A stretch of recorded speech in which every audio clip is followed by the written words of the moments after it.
चला तर मंडळी, आज माझा दादा मला म्हणाला, आई तुला 2 मिनटात काहीतरी बनवून देऊ का खायला? म्हणलं दे बाबा, पण 2 मिनटात बनणारी मॅगी नको.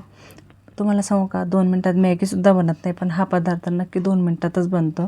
तर त्याला खूप छान येतो. तर त्याने बघा काय केलं आहे, एका पॅनमध्ये तेल टाकलं आहे, थोडीशी हळद घातली आणि आता थोडं कमी वाटलं म्हणून थोडंसं आणखी तेल घातलं आहे, चवीनुसार मीठ घातलं आहे. त्याने जसं नेहमी करतो त्या अंदाजानुसार घातलं आहे. आधी भांडं ठेवतो, नंतर गॅस पेटवून सर्व मसाला व्यवस्थित मिक्स केला आहे. मुलांनी काही केलं ना, मग ते काही असो तर आईला ते छानच वाटतं.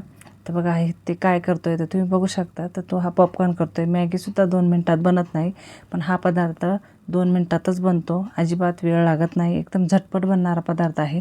भूक लागली की ऐनवेळी तो कधी बी हे पॉपकॉर्न करून खातो. खायला पण छान आहे आणि मॅगीपेक्षा तर खूपच चांगले आहेत आणि एकदम 2 मिनटातच बनतात, जास्त वेळ लागत नाही. मॅगी 2 मिनटात बनत नाही, तिला एक 10 ते 15 मिनटं लागतात. आणि बघा मस्त असे पॉपकॉर्न त्याने 2 मिनटात तयार केले. बघा मुलांनी असं काही बनवलं ना, खायला पण खूप छान वाटतं. तर मी तुम्हाला दाखवते, तरी मध्ये मध्ये हात त्याचेच आहेत. माझ्या आधी तोच खातो आहे. कसे वाटले नक्की सांगा.